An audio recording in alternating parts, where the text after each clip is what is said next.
Welcome, everyone. Actually, let me just say welcome to you specifically to today's custom-tailored deep dive. Yes, welcome. It is so great to be here. If you are listening to this right now, I know exactly who you are.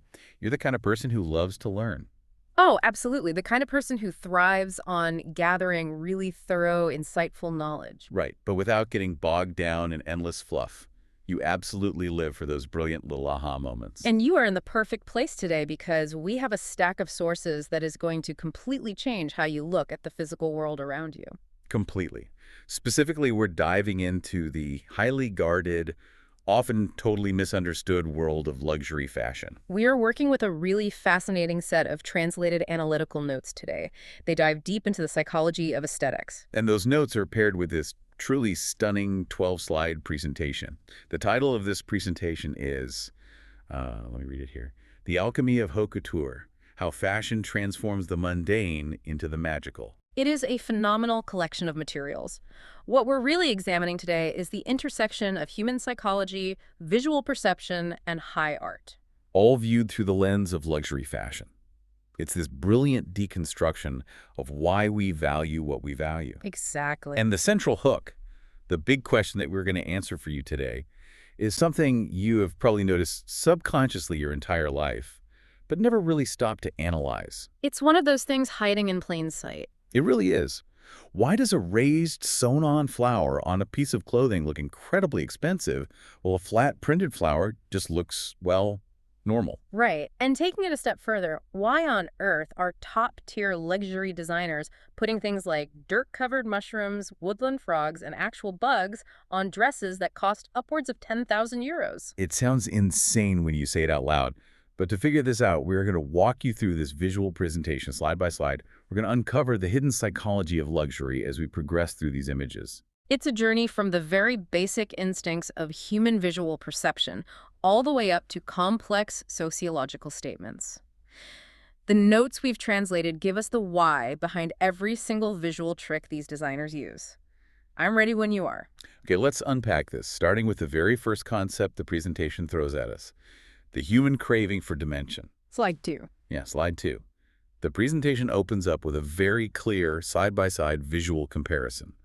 On the left side, we're looking at a flat, floral printed fabric.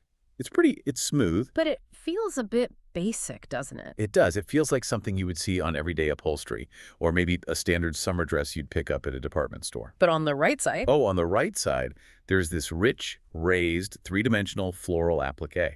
It's made of deep burgundy velvet, heavily embroidered with tiny glass beads. even just looking at a photograph of it, the difference in perceived value is immediate, staggering. It just looks expensive. But why does our brain automatically make that leap? What's fascinating here is that this immediate sense of value isn't just some cultural construct we've been taught. It is actually a biological imperative. Wait, really? Biology? Yes. The analytical notes highlight that the human brain instinctively craves dimension. When we look at that raised velvet flower, we are dealing with the psychology of haptics. Which is our sense of touch. Exactly. Haptics and the psychology of perceived effort. You see, the brain looks at a flat surface and processes it very quickly. It says, okay, that's a flat pattern, I understand it, moving on. Fast and efficient. Right. But a three-dimensional object requires the brain to calculate depth, texture, and light. It actively engages our cognitive processes in a much more demanding way. That makes a lot of sense. It's like the brain has to work a little harder to figure out what it's looking at. Aye. And it rewards us for doing that work. Precisely. Slide 3 actually breaks down exactly how this 3D element shatters that flat surface. It shows this gorgeous, highly textured velvet leaf appliqué resting on a smooth, luminous silk background. A beautiful image. The translation notes break this down into 3 core elements of dimensional design, starting with something they call plasticity. Now, when I hear plasticity, I think of Tupperware, but... But that's not what they mean here, right? Right. In art and design, plasticity refers to how an object or an appliqué literally breaks the two-dimensional plane. Think of it like this. Imagine looking at a high-resolution photograph of an apple. Okay. It's flat. The shadows are just darker ink printed on the paper. Now imagine holding a real, physical apple in your hand. The light hits it differently depending on how you turn it. Because it's a real object occupying real space. Exactly. A physical three-dimensional applique on a dress generates true dynamic shadows and actual light edges as the wearer moves. The brain registers these shifting shadows as highly engaging. It tells us that the object is real, present, and complex. I see. So it's about the reality of the object interacting with the real world around it. Yes. The second element they point out alongside plasticity is material contrast, and looking at the visual on the slide, I definitely get it. The contrast is striking. The notes explain that a flat print just maintains whatever base texture the fabric already has. If you print a flower on a cotton t-shirt, it just feels like cotton. But an applique introduces a deliberate clash. We are looking at this heavy, lush velvet layered directly onto a very sheer, fragile linen. Or dense, glittering sequins stitched onto liquid-like silk. And the notes refer to this as visual tension. It is that clash of textures that makes you unconsciously want to reach out and touch it. It triggers that haptic desire. It does. You want to feel the smooth silk against the rough beads. Which brings us to the third element of this dimensional design, the focal point. Looking at the examples provided on the slide, a standard printed pattern seems to distribute your visual attention everywhere. It's ambient. It's just background noise. Exactly. But an applique acts as a deliberate visual anchor. It actually interrupts the silhouette of the garment and forcefully guides your eye to one specific location. And that commands a completely different level of attention from the viewer. When attention is anchored deliberately, we perceive intention. Someone chose to put that specific velvet leaf in that exact spot to draw your eye. That idea of intention actually perfectly sets up the next major concept in our source stack. Moving to slide 4. Right, slide 4. The presentation moves from how we see dimension to how things are made. And the visuals here are jarring in the best possible way. The contrast is so stark. On one side of the image, we have a massive, roaring industrial printing press. It is churning out miles and miles of metered patterned fabric. You can almost hear the mechanical noise just looking at it. It feels very loud. Very loud. On the other side, we have an extreme close-up of an artisan's aged, deeply lined hands. They're carefully pushing a needle through a beaded golden applique on a piece of rich velvet. It's quiet, it's slow, it's meticulous. This specific contrast perfectly illustrates what the translated notes call the labor value principle. This principle dictates our entirely unconscious perception of worth. When you see a flat, printed fabric, even if the design itself is beautiful, your brain instinctively associates it with an industrial process. It is metered goods. It feels produced, churned out by a machine by the thousands. But the applique feels entirely different. It feels personal. Precisely. We instinctively associate a three-dimensional attached element with handcraft and human labor. But wait, let me challenge that for a second. What if that 3D velvet flower wasn't actually sewn by an artisan in a Parisian atelier? What if it was just punched out and glued on by a machine in a massive factory? Does the principle still hold up? Yeah, does it? It absolutely does, and that is the most incredible part of human psychological bias. Even if that 3D element was machine-made, our visual instincts still make it appear purposefully and individually placed. A print happens to the fabric as a whole. An applique is chosen for the fabric. It feels profoundly curated. And the human mind naturally assigns massive value to intention and perceived labor. We respect the time we subconsciously believe it took to place it there. That is wild. The presentation actually gives us a comparison table on slide 5 that crystallizes this anatomy of perceived value. It's a great summary. If you look at the fabric print side of the table, it's described as a 2D flat dimension. Because of that, our perception is that it's functional and industrial. The light it catches is static, meaning it doesn't change when you move, and the haptics, the tactile feel, is entirely uniform. Right, and in stark contrast, look at the applique column. It's a 3D raised dimension. Because of that plasticity and material contrast, our perception instantly shifts to decorative and artisanal. The light is dynamic because it is constantly casting new shadows. And the haptics are highly variable. It is a complete sensory upgrade. Okay, so at this point, we have a really solid understanding of the mechanics.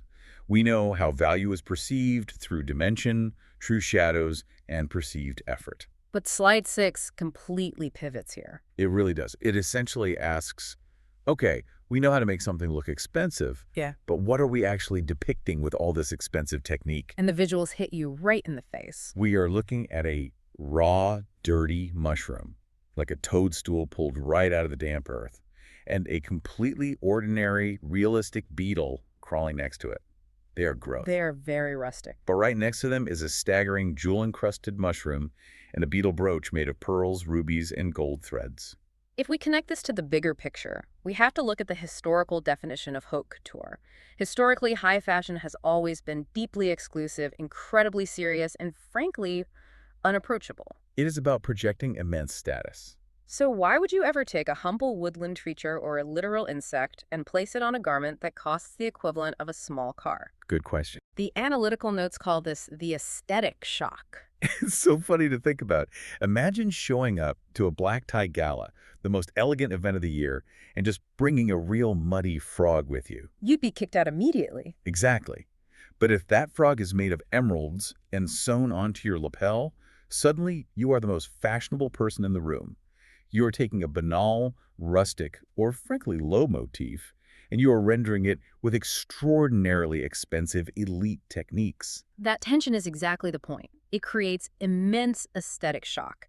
Think about it. If you took a traditionally elegant motif, like a blooming rose or a swan or a diamond, and you render it in actual diamonds and silk, it is beautiful, yes, but it is expected. It is safe. It confirms the status quo. But when you take a dirty toadstool and spend 300 hours hand embroidering it in fine silk and gemstones, you're creating a massive clash between the low subject matter and the high execution. That cognitive dissonance is what makes the garment feel modern and, more importantly, intellectually gripping. It demands that you look at it and question it. It refuses to be ignored. That perfectly describes the runway image we see next on slide 7. It's dissecting this clash in the real world. We're looking at a model walking down the runway in a heavily textured, smooth, lustrous blue skirt. And what is the appliqué decorating this stunning skirt? It is velvet squirrels, acorns, and woodland frogs. And they aren't cartoonish. They are executed with heavy, glittering hardware and faceted gemstones. It forces you to pause, doesn't it? You are seeing the material contrast we discussed earlier, the dimensional velvet and cold, hard gems against the smooth silk. But the tension comes entirely from the motif. Exactly. A squirrel is an everyday, completely mundane, almost invisible part of an urban or rural landscape. By elevating it through absolute mastery of craft, the designer is directly challenging your definition of what deserves to be called luxury. I love how subversive that is. And the presentation actually digs into the emotional side of why this works so well on slide 8. The title is Finding Intimacy in an Unapproachable World. And it features this really powerful quote that says, "What I really love is intimacy. Memories can bring diamonds and rust." Beneath that quote is an incredibly evocative image. It is a sunlit, deeply green forest that slowly fades and bleeds into a piece of delicate, hand-embroidered tulle fabric. It feels very nostalgic, almost melancholy. It does. The notes hit on something vital here regarding human psychology. Luxury fashion, by its very nature, carries a certain arrogance. It is fundamentally designed to create a barrier between the people who wear it and the people who don't. It is an armor of wealth. But woodland motifs, bugs, mushrooms, these things evoke universal childhood memories. They remind us of fairy tales, of playing in the dirt, of innocence. The notes specifically mention the modern cottagecore ideal. Right, cottagecore. For anyone who hasn't been deep on the internet lately, cottagecore is this aesthetic movement that heavily romanticizes simple, pastoral living. Baking your own bread. Yeah, baking bread, living in a mossy cabin, being close to nature. It's the exact opposite of a sleek, hyper-modern, cold penthouse aesthetic. Precisely. And by injecting that cottagecore nostalgia into haute couture, it completely strips the arrogance out of the room. It disarms the viewer. By using these nostalgic motifs, the designer makes the incredibly expensive garment suddenly approachable. It stops being just a cold, calculated display of wealth and becomes narrative-driven. It tells a story about enchanted forests and innocence, creating a profound emotional connection with the person looking at it. But it isn't just about innocent fairy tales and emotional connection either. Slide 9 shows that sometimes it's just about having fun with the sheer absurdity of it all. Refusing to take luxury too seriously. That's the title. And the visual is incredible. We see a massive, deeply complex, jeweled scarab beetle resting over the crisp, sharp lapel of a pristine white blazer. The translation notes point out that fashion loves to flirt with the boundary of kitsch. This is where the historical context in our notes becomes absolutely essential. This concept of aesthetic shock isn't a completely new phenomenon in fashion. Oh, definitely not. The notes specifically mention Elsa Schiaparelli, who was one of the greatest, most avant-garde designers of the 20th century. She famously collaborated with surrealist artists like Salvador Dali. And her most famous piece, she put a massive bright red lobster on a pristine white silk evening gown. She deliberately made lobsters and giant insects into icons of elegance for one specific reason, because they definitively did not belong there. It is the sheer audacity of it. I wouldn't have thought to connect a 1930s lobster dress to a modern jeweled beetle, but it's the exact same psychological trick. And the notes mention modern successors too, like Alessandro Michele during his highly influential time at Gucci, who completely perfected this art of the unexpected. He put snakes and bees and tigers on classic tailoring. The notes state that wearing an owl or a glittering beetle on your chest is a statement of sovereign humor. I love that term. What exactly does sovereign humor mean in this context? Sovereign humor is the perfect phrase. It radiates absolute power. Think about it. If you are rigidly adhering to the strict traditional rules of classic elegance, always wearing pearls, always wearing navy and black, never stepping out of line, you are actually showing that you are still bound by those rules. You are still trying to prove to everyone that you belong in that upper echelon. But if you have the wealth and the sheer confidence to wear a diamond-encrusted bug on your lapel, you are proving that you are entirely above the rules. You are sovereign. You don't take luxury too seriously, which is the ultimate flex of true status. Here's where it gets really interesting. As we move into the final phase of the presentation on slide 10, we are looking at the alchemist's formula. The imagery here is practically magical. On the far left of the slide, we see a piece of raw nature, a crunchy, decaying brown oak leaf, and a simple, kind of ugly brown mushroom. In the center, there is this swirling graphic of golden stardust, almost depicting a magical transition. And on the right, the final haute couture transformation. An oak leaf made of deep red velvet and gold sequins, and a toadstool woven entirely from pure gold thread and emeralds. The translated notes describe this specific transformative process as the nobilitation of the profane. That's a strong phrase. It is such a beautiful, almost poetic concept. A toadstool is fleeting. It grows in the dark dirt. It decays quickly. It is generally considered low or profane in the hierarchy of nature. But through the alchemy of haute couture, it is literally ennobled.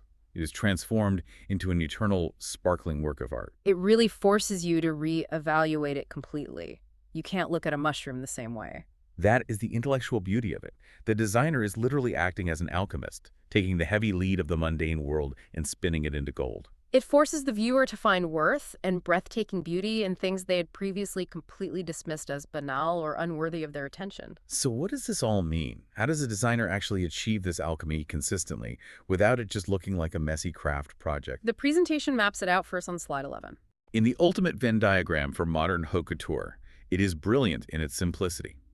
We have three intersecting circles. Circle 1 is material mastery. That is your 3D haptics, your true shadows, your plasticity, and that tactile texture mix that we talked about at the very beginning. Circle 2 is the subversive motif. This is the deliberate aesthetic shock. The choice to use mushrooms, bugs, or mundane objects instead of traditional, safe symbols of wealth. And circle 3 is labor value. The highly curated placement, the immense hours of handcraft, the intentionality behind the design that tricks our brains into seeing extreme worth. And when you look at the center intersection, the exact space where material mastery, subversive motifs, and immense labor value perfectly overlap, the slide reveals the ultimate goal. Intellectual beauty and narrative art. That is the secret formula. When those three things combine, it isn't just a dress anymore, it is a canvas that challenges your visual perceptions, plays with your psychology, and tells a profound story. Which brings us to our final image, the culmination of this entire deep dive on slide 12. The title of this slide is Breaking the Vanity of Fashion, and the visual is just breathtaking. It really is. It is a highly detailed, jeweled moth. Its wings are made of iridescent green beetle shells and actual diamonds, and it is resting entirely alone against the backdrop of pitch black velvet.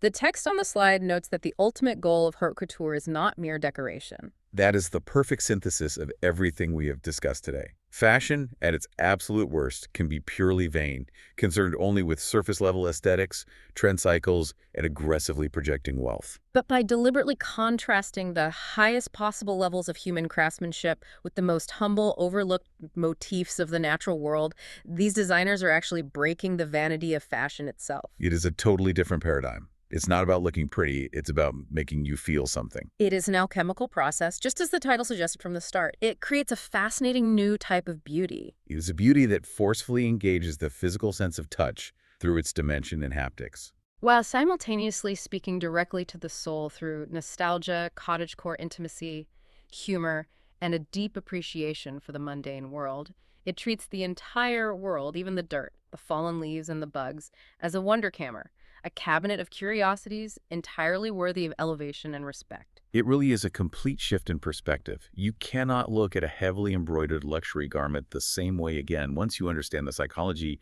of the haptics, the labor value, and the deliberate subversive humor behind putting a beetle on a ball gown. You really can't. To you, our listener, thank you so much for joining us on this custom deep dive. We promised you thorough knowledge, a bit of psychology, and some real aha moments, and looking at how fashion turns the forest floor into high art certainly delivers on that. It definitely does. But before we sign off, we want to leave you with one final thought to mull over as you go about the rest of your day.